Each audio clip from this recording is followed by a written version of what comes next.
আসসালামু আলাইকুম। এই ভিডিওতে আমরা দেখব জাভার অ্যাসাইনমেন্ট অপারেটর। অ্যাসাইনমেন্ট অপারেটরের সাহায্যে আমরা একটা ভ্যালু অ্যাসাইন করতে পারি বা একটা ভেরিয়েবলের মধ্যে ভ্যালু অ্যাসাইন করতে পারি, অথবা একটা ভেরিয়েবলের মধ্যে আরেকটা ভেরিয়েবল অ্যাসাইন করতে পারি, মানে ভ্যালুটাই আলটিমেটলি অ্যাসাইন হয়। এখানে আপনারা ছবিতেই দেখতেই পাচ্ছেন যে x ইকুয়াল y মানে হচ্ছে y এর যে ভ্যালুটা ছিল বা মানটা ছিল সেটা আমরা x এর মধ্যে অ্যাসাইন করতেছি। তো এখানে আরেকটা বিষয় আছে যে আমরা এখানে প্লাস ইকুয়াল তারপরে ভেরিয়েবলের নাম দিতে পারি। লাইক আপনারা দেখতে পাচ্ছেন যে x প্লাস ইকুয়াল y, তারপরে হচ্ছে x minus equal y, x into equal y।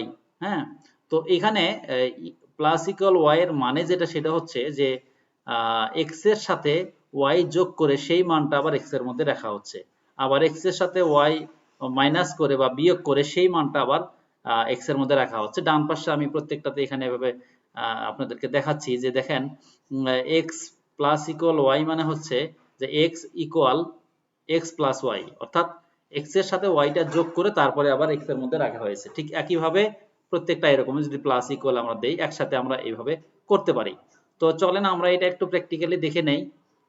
আমাদের যে অপারেটর যে ইয়েটা ছিল, প্যাকেজটা ছিল, সেটার মধ্যে আমরা আরেকটা জাভা ক্লাস নিচ্ছি। এখানে আমি এটার নামও দিচ্ছি assignment operator, assignment assignment operator demo বা এক্সাম্পল যেটাই বলেন। তো এখান থেকে আগের কোডগুলো আমি হচ্ছে কমেন্ট করা কোডগুলো এখান থেকে ক্লিন করে দিয়ে এখানে একটা মেইন মেথড নিয়ে আমরা এর মধ্যে কাজটা করি। এখন আমি ডিক্লেয়ার করতেছি একটা ভেরিয়েবল। আমরা ভেরিয়েবল ডিক্লেয়ার করলাম সাপোজ x ইকুয়াল 10। হ্যাঁ, x ইকুয়াল 10। এরপরে আমি ইন্টিজার y ইকুয়াল সাপোজ 20 দিলাম।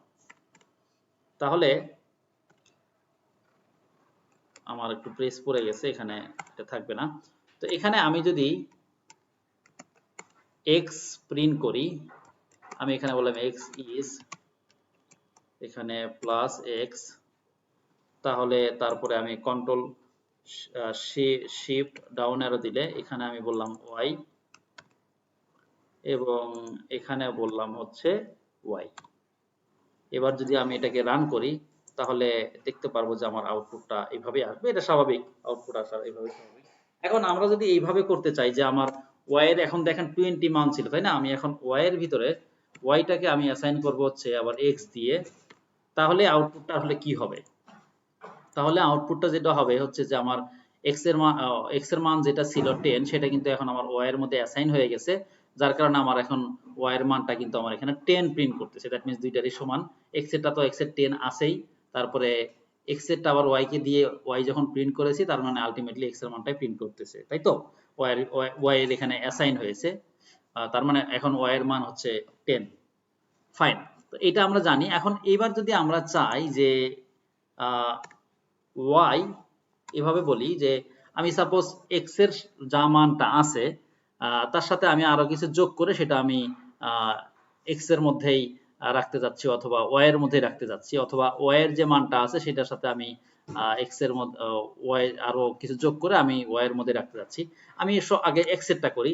Suppose x plus equal y দিলাম, অথবা x প্লাস ইকুয়াল আমি এখানে বললাম প্লাস ইকুয়াল সাপোজ 10 দিলাম বা 30 দিলাম। ওকে, তো এইটা মানে যেটা, এখন আমার x এর মান কত হবে?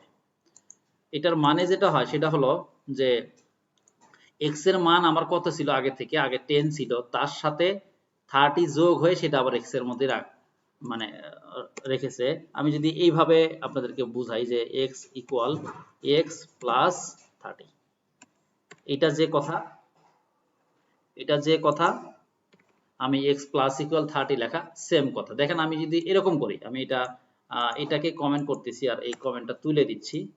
সাপোজ আমি এটাকে কমেন্ট করতেছি,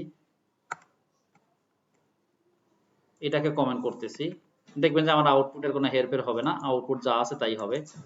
x ইকুয়াল x ইজ 40, তার মানে এইভাবে লেখা যে কথা এভাবে লেখা একই কথা। তো প্রত্যেকবার যদি আপনি এখন যদি মাইনাস লেখেন, সাপোজ আমি এখানে মাইনাস, তাহলে যেহেতু বুঝতে পেরেছেন আমি এটাকে আর এখানে রাখতেছি না, এটা তুলে দেই। এখানে আমি মাইনাস ইকুয়াল 30 না দিয়ে আমি হচ্ছে এখানে 5 দিলাম। হ্যাঁ, তাহলে এখন আমি আউটপুটটা যদি দেখতে চাই তাহলে দেখবেন যে আমি এর আউটপুটটা 5 পাচ্ছি, কারণ 10 থেকে আমার 5 মাইনাস হয়ে সেটা আবার x এর মধ্যে রেখে দিয়েছে। তো এইভাবে করে আমরা প্লাস মাইনাস যেভাবেই বলেন দিয়ে আমরা একসাথে অ্যাসাইনও করতে পারি, আবার এটাকে যোগ বিয়োগ যেভাবে বা গুণ যেভাবে করতে চাই সেটা আমরা একসাথে করতে পারি। তো আশা করি অ্যাসাইনমেন্ট অপারেটর বুঝতে পারছেন। আল্লাহ হাফেজ।